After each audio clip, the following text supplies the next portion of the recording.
All right, y'all, we are back with another video, and here we go again with lying Kamala Harris. And Candace Owens is not playing around. We've been on this journey of Candace Owens exposing Kamala Harris for all her lies, lying about her race. And then, I mean, this is just terrible that you got to lie to the American people just to become president. That right there is just crazy. Like lying to the American people, trying to tell everybody you black when you're not. You're lying in your book. I mean, you put somebody else's black grandma in your book and telling the whole world that's your grandma. I mean, that right there is ridiculous. Now, with this one coming from Candace Owens, she said, "We found Miss Beryl's mother. Kamala lied again." And she got even more information on all of this. They should have never came for Janet Jackson. Ever since then, Candace Owens has not been holding back at all. She said she was going to stay on this journey all the way up to the election. And I'm here with her to help get the message out. So please hit that like button, subscribe to the channel. That way you can stay up to date with everything that's going on. Shout out to everybody who always watches the entire video because it really, really helps out a lot. And salute to everybody who always leave a comment in the comment section, always saying that they stayed to the end. I really, really appreciate that. So please hit that like button so we can help Candace Owens get this video out so more people can see the liar Kamala Harris. All right, so without further ado, let's go ahead and dive straight into it. Kamala Harris, if that's even your real name, I just want you to know that you have an open invite to the show. I am probably the only person that will give you a serious interview, and I feel that I deserve it. Truly, I feel that I deserve this interview to sit down with you and learn who the hell you are or who the hell you think you are, because it does take a lot of audacity to do what you have done. So let's just pick up with Beryl, right? That is what we have been inching closer to, recognizing that we've been lied to about Beryl. That was the big break that we got last week. And as I said, I confirmed this with relatives in Kamala's family that she lied about Beryl. That picture is not the correct Beryl. She was light-skinned and that she had a sister named Norma. So I just kind of wanted to focus on Beryl myself because I just felt like you get this feeling that we're so close and there's something that's in our face and we're just kind of missing it. That's how I have felt throughout this entire process. Like, Candace, what are the pieces that you're putting together here? That the picture is appearing in front of you. So I said, let me go back and just kind of write down the bullet points of the things that we know as for sure, like basically as a fact about this alleged Beryl Finegan that we have been looking for, okay? What do we actually have as presented as fact, rather, from Kamala or Kamala's father or somebody related to her family? So here it is. I'm going to take you guys through this list. Per Donald's essay, which was published in Jamaican Global Online, we know that Beryl's mother's name is Iris, that she went as Miss Iris. Per that same essay, we learned that Iris was married to Mr. Christie, which implies, it's not for certain, that his surname could include, that her surname could include Christie. So maybe we have Iris Christie somewhere. Or also maybe perhaps that we have a Beryl Christie somewhere, because perhaps we could assume that Mr. Christie is her father.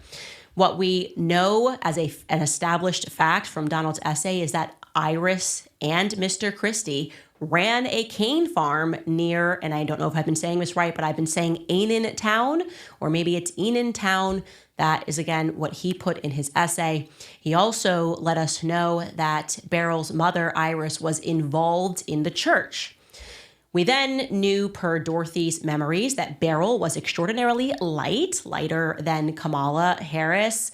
And again, I confirmed that with a relative, a direct relative of Kamala. The family said, no, that is not a picture of Beryl that is put in her book, which is explosive. And every mainstream news media outlet should be reporting on this. And of course, they are not. They ain't gonna do it. They are terrified of this series because they are complicit in all of these lies. And we also know that Beryl's mother's maiden name was Finegan. We learned this, by the way, in his essay. He writes that her name was Nay Finegan. We're going to actually read his essay directly because there are some things that I really want to impress upon you.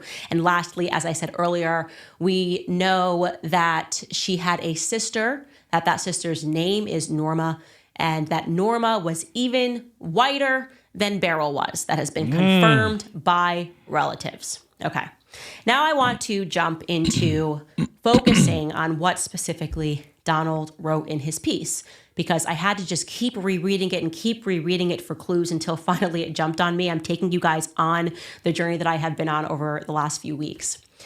Donald wrote that, and I'm just going to read, quote, "My roots go back within my lifetime to my paternal grandmother, Miss Christie, formerly Christiana Brown, descendant of Hamilton Brown, who is on record as plantation and slave owner and a founder of Brownstown, and to my maternal grandmother," this is where we're going to focus, "Miss Iris, formerly Iris Finegan, farmer and an educator from Eanontown and Inverness, ancestry unknown to me." Okay, now here is the rest of Donald's piece. We're pulling this up for you if you'd like to read along. We're just focusing on the portion about Miss Iris, okay? Miss Iris, mother of 8 children too, was the sweetest and gentlest person one could meet. But underneath it was a tough farming woman who ran the cane farm at Thatchwalk near Eanontown, jointly owned with her husband, Mr. Christie. She was always ready to go to church on Sunday to preach and teach about the revelations that she saw approaching the world at that time, during and after World War II, in accord with the Bible. I spent summers with her roaming around the cane field, fascinated by the mechanical operation of cane juicing by the old method, a wooden pole extended out from the grinding machine and tied to a mule, walking round and round to grind the cane, and eager to drink a cup of the juice caught directly from the juice flowing into the vat to be boiled and crystallized as raw sugar. No Coke or Pepsi could beat the taste of that fresh cane juice. It was a joy and a learning experience for me to hang out with the workers on the cane farm, see them wield a cutlass, the machete, with such flourish and finesse, listen to their stories of exploits, some too X-rated for me to repeat, and sit with them as they prepared their meal by putting everything in one big Dutch pot, cooking over an open fire in the field, and serving it out on a big banana leaf for all of us to eat sitting there. Looking back now, I can say with certainty, and all due credit to Miss Iris, that it was this early intimate exposure to operation of the sugar industry at the local level of small-scale production with family labor and free wage labor, coupled with my growing curiosity about how these things came to be, that led me, once I started reading about the history of Jamaica, to a closer study of the sugar industry. I came then to understand its origin as a system of global production and commerce based on slave labor, with Jamaica as a key component of that system from its very start. Miss Iris died in 1981 at the grand old age of 93, and I grieved over the loss of someone so dear and close to me. She is shown here in a photo taken by me in 1966, just back from church, proudly holding in her lap little Kamala, and confident in her firm prediction even then of the future achievements of her great-granddaughter, after giving her blessings by making a cross with her finger on the child's forehead. Okay, I wanted to read that to you so that you could be processing this information with me. I actually realized there are a ton of clues in here. There are aspects of this piece that never quite even made sense to me, by the way. The biggest thing that I thought was a glaring error of some description was the fact that he says that Iris was née Finegan, so that she was formerly Finegan, implying that she then became Iris Christie because she says that she was married to Mr. Christie. I think we can reasonably assume that within this time frame, okay, this isn't like the woke United States 2024, men were not taking the surnames of women, right? So if he's being called Mr. Christie, it's likely not because he is taking her surname. And I thought that was very strange that he wrote née Finegan because it would imply that she was born Finegan. And we know that that wasn't accurate because we have Beryl's birth certificate, okay? So we have Iris's daughter, Beryl's, Grandma Beryl, the birth certificate, and it lists Iris Finegan, but it says that her name is formerly Allen, okay? So he should have written Iris née Allen as the mother. So that was always something that I just had in my head as a strange question mark. We're showing you that birth certificate right now. There we have, just as he listed, in Inverness, St. Anne, born in 1917. We have Beryl Magdalene, a female, and the mother is Iris Finegan, formerly Allen, listed as a seamstress. Okay. So parking that aside, another thing that he gives us, he writes that she lived to the grand old age of 93. So I guess we can all agree that Kamala Harris and her surrogates, I bet they feel bad now coming out to Janet Jackson. Because I'm telling you now, all this information that Candace Owens been coming up with, even though, like I said, a lot of people been helping her out, she said she was going to get to the bottom of this. This is what Candace said. When she first started, she said, I'm going to get to the bottom of this, because we all knew that this woman, Kamala Harris, was a fake. We all knew she was a fraud. And we don't like the fact that somebody is trying to run off saying that they are black when they're not. You could have just said you're Indian. You could have just said you're Jewish.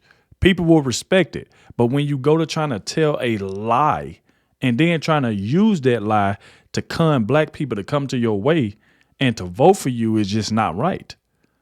So that right there is what pissed all of us off. This woman's a liar, man. She's a liar. She using other black people's people to put in her books and saying that that's her auntie, that's her uncle, that's her grandma. And then the crazy part is she ain't putting none of her family members in there. Where's your real grandma? Why that's what I'm saying. Like, where's your real grandma? Why you ain't post like real pictures of your people? So like I try to tell people, this is a big deal when somebody is lying. Because some people try to throw it off. Oh, it ain't that big a deal. Yes, it is. Especially when you're trying to use it to become a president, which I don't like identity politics anyway. I feel like we should vote on, is this president policy going to help me? Is it going to help our family? Is it going to help everybody? Not just off skin color, but she's trying to run off identity politics. And then she's trying to use that by lying to black people saying she's black. The same woman that locked up black people for smoking pot, now she want to legalize it. Like, what? The same woman that was locking up mothers for truancy, locking up black mothers. This woman is a fraud, man. That's why I keep saying it. So I just went in my head, okay, how many people with the name Iris, Finegan, Christie, whatever it is, have lived that long in that particular area in this time frame? We've got to be able to limit this down to just a few irises, maybe even just one iris. People just don't live into their 90s, right? So I was looking for a woman that was born around 1888 and lived until the 1980s with the surnames Christie or Finegan, okay? Lo and behold, and by the way, I want to be clear, this is off by 2 years. But I was always comfortable with the idea that he may have had her birth year wrong or her death year wrong. Yeah. Because on Jamaican Global Online, they actually had to update this piece twice because Donald had the wrong death date and his wrong age dates for when Christiana Brown died. Quite strange, because when you're writing a piece, you can sit down and do the math. But wow. I know that they had to adjust this piece a few times because of wrong dates for his grandparents. So lo and behold, I come across on Ancestry.com this entry of an Iris Christie. I'm going to show you this right now. Look at this. An Iris Christie, a female, death age 97, died in Kingston, Jamaica. Born, death date is in 1983, which puts her birth date at 1886. And it tells us that her spouse is Claudius Christie. Is it okay? Like, there could be another woman that lived this long with the exact same name around the exact same area. Let me see if I can locate a death certificate for this Miss Iris Christie. And we were, in fact, able to locate a death certificate. So let's pull that up here. All right, so we're getting a little more information here. We have this. It just be mind blowing, boy. Candace be coming up with this information. And that's the thing that we don't like, is that the mainstream media would not talk about this. And I know that they seen these videos from Candace. They getting averaging 1 million views per video. And I know they see it. Her videos is all over X, all over Twitter, X, whatever you want to call it. I know they see this. And they still would not speak on it. But they let it would have been Donald Trump. Oh, my God. They'll be running away with it right now. And I know they see these videos. Iris Christie, it tells us that she died of respiratory failure. Okay, check. It tells us that she was married. Okay, check. It tells us that she lived to the ripe old age of 97. Now he says 93 or 94, but okay, that doesn't put me off at all. Again, she was quite old and he would have been quite young, and he maybe didn't have that correct. Tells us the birthplace is St. Anne. I'm feeling really good about this, and I'm going, okay, like, let's maybe look into Claudius Christie. Now, of course, what's missing here is we don't have any indication that her name was formerly Finegan or at all Finegan. So we're putting this in the maybe pile until we came across something else that was incredibly interesting. Wow. Just give me 30 seconds to toss this to one of our advertisers, and I'm going to tell you promo code Candace today. Okay. So Claudius Christie. I'm like, let me see if I can find a guy named Claudius Christie on Ancestry. Okay. Can't be that many of them, and there weren't that many of them within this time frame. We only stumbled upon 2, and these 2 were clearly related. Okay. Let's go. So we have a Claudius Christie, who we now know is married to an Iris Christie. And this is the screenshot that instantly came up that made me go, oh, okay, look at this screenshot from Ancestry.com. Claudius E. Christie, and then you see it says relative S.S. Finegan. Yes, it does. Oh, but look at the birth. We have the birth in Jamaica, Enentown, St. Anne. Okay. Things are happening here. Things are happening here. So pull that back up. So we know that this man was married to Iris, and for whatever reason, this document, and you can see we're going to get into a U.S. passenger list, a ship that is going to New Orleans. Like, what are we talking about here? And from Enentown, like, now I'm like, okay, we're getting real specific here. Enentown, Iris, Mr. Christie. You're not going to convince me we don't have the right Mr. Christie here. But I said, let's take a look and see what we can come up with, okay? This is just crazy. So let's take a look at this document, this ship manifest document, and see if anything jumps out at us, okay? So just to be clear, when you're seeing that SS Finegan, what happens is that when people are on Ancestry, they are trying to read this old script and they're writing whatever they think that it says, or doing their best to write what they think that it says, to decipher what it is that people are writing. And obviously, this is quite old. This is from 1943, and we have this ship, again, the David C. Shanks ship. Now, this instantly flagged in my head because I remember that Lawford Newland. Remember that name when we found a marriage certificate between a Beryl and a Lawford Newland, and Lawford, for whatever reason, was going for agricultural work into New Orleans. And I was going, this doesn't make any sense. Beryl was supposed to have money, and we know Beryl had money because her son was rolling around. Her son Kenneth has been rolling around in a motorcycle. Yep. And Dorothy fondly remembers that, remembers them running the store. So that was, I'm already like, okay, now we have Mr. Christie on the same exact ship, headed to the same exact place, presumably also for agricultural work. So it's 2 pages. I'm going to give you first the bird's eye view of page 1 of this manifest, and then we'll cut over here to page 2, and now we're going to do a close-up of what it says, okay?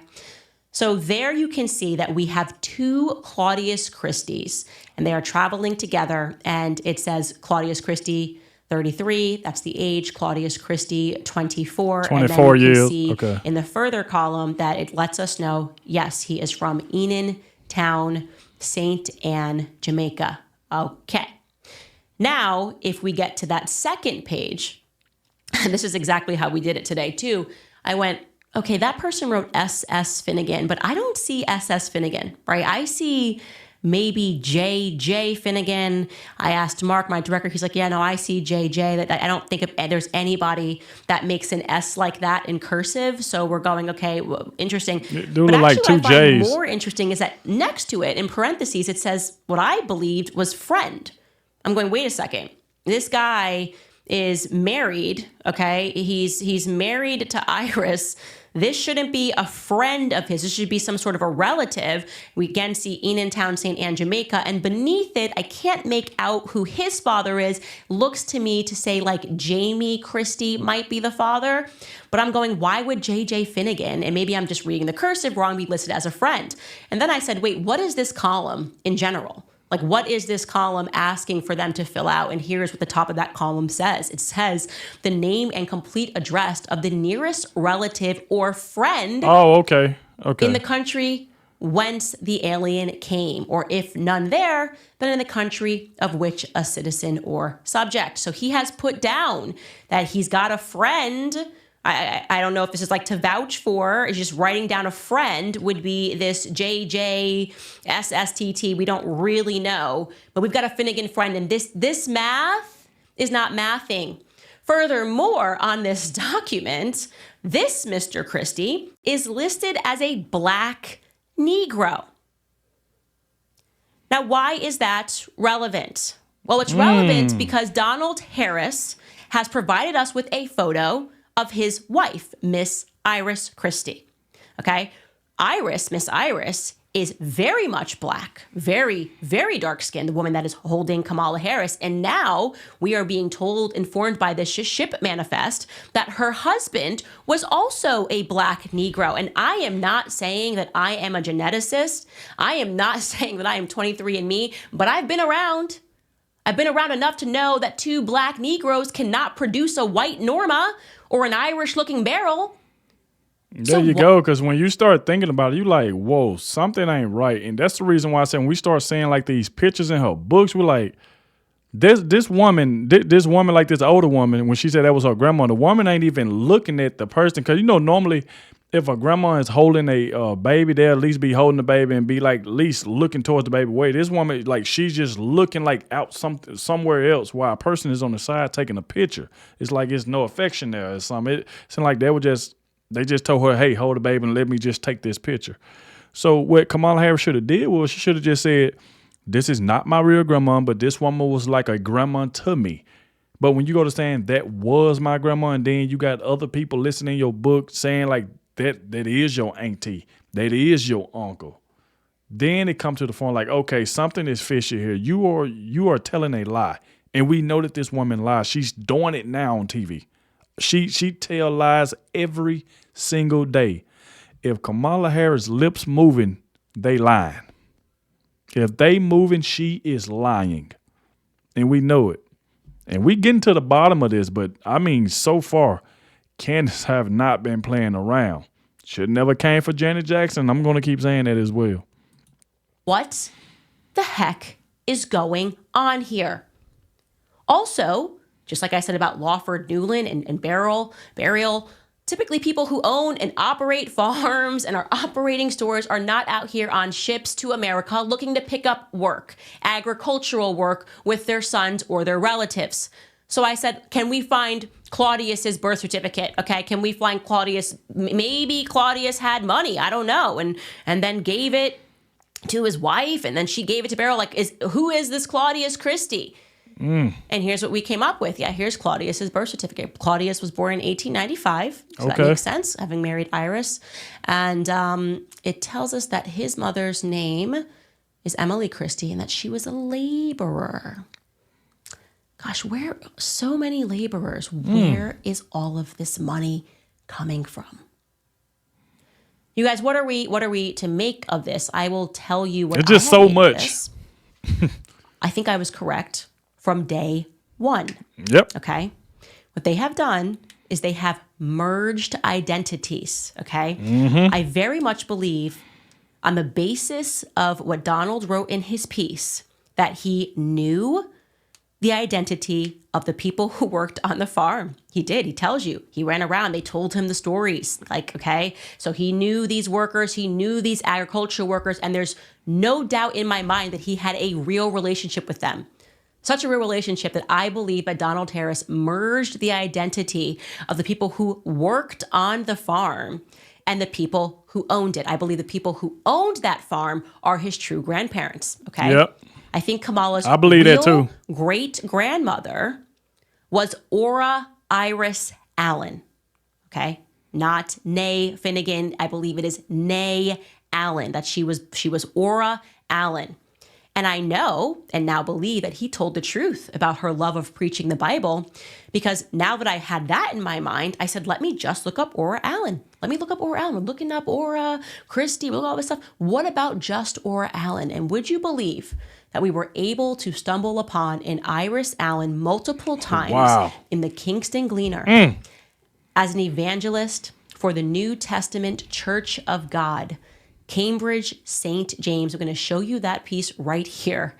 Cambridge, you have Rev. Winston Williams and Evangelist Iris Allen. Multiple entries that tell us that she was involved with this church. And when I mapped out where this church was, ladies and gentlemen, it was in St. Anne. St. Anne. So again, what do we have a circumstance of? Well, I'm telling you right now, if the next journalist that is in front of her does not begin to ask her questions about this, okay, then but see, that's the thing right there. Even though Candace said that she would like to interview Kamala, she's not going to do it. She's not going to do it because she do not like tough interview. You see what Beryl did. He wanted to sit up there and let her just, skim around all the answers. Like, this is what she like to do. She like to chew up the clock. She'll be like, okay, you can interview me. It's going to be 20 minutes. And she like to stay on one question for 5 minutes. If you let that woman ramble, she will ramble and will not shut up. I promise you that. But ain't no journalist going to ask her about this. No journalist, especially over there on CNN, MSNBC, ABC, they ain't going to ask her. And she definitely ain't coming back to Fox News. So, like I said, she ain't going to answer any questions. Just like that disaster town hall she just had last night. Didn't answer any questions. Blamed Donald Trump for everything. Even blaming the board on Donald Trump, and she the one been in office 3.5 years. But she still blaming Donald Trump for everything. The woman don't answer questions. She tells lies just like she lying in this book. Know that everyone is simply a fraud, because this is unbelievably scandalous. Okay, it is unbelievably scandalous. I truly believe with everything in me that that picture of Beryl that she used was likely a woman whose name was Beryl. I don't doubt that, but it wasn't her grandma. Okay, that wasn't Grandma Beryl. That was likely a grandma. That was likely somebody's grandma who had been working on a farm which was in part owned by her father's family. Yep. And similarly, for this Iris Allen and these women who never quite looked affectionate in these photos with Kamala Harris, yeah, I believe that that woman likely worked on that farm for a very long time. And so he had the confidence to take their names and to merge their identities with his true relatives who he does not want to give to the public. I agree. So now I am very interested in the true Iris Allen, okay, and who, in fact, her husband is. Maybe Allen was her married name, who knows? But I'm interested in the Allen family because I think this all but proves that she has completely lied about both of these grandparents. Because like I said, I ain't a geneticist. I don't do genetics, but I've been around.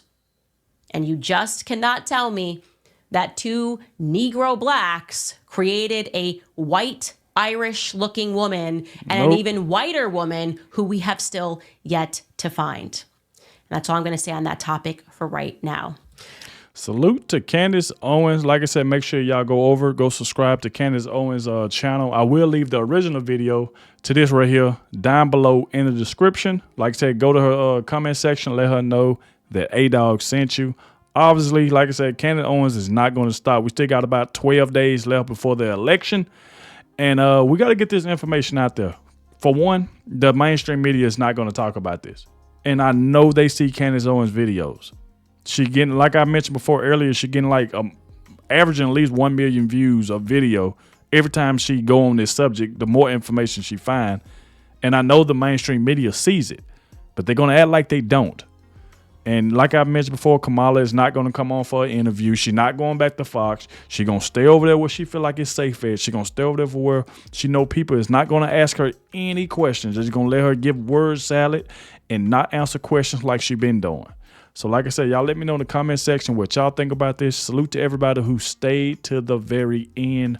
I appreciate all of you who did that. I really, really appreciate that. That's the only way we can get these videos out there. Like I said, I want to help Candace get these videos out there to get more eyes on it. because she's doing a wonderful job, you know, with all the researching and stuff like that. So salute to Candace on that. Like I said before, thank you all for watching, and I'll catch y'all in the next one.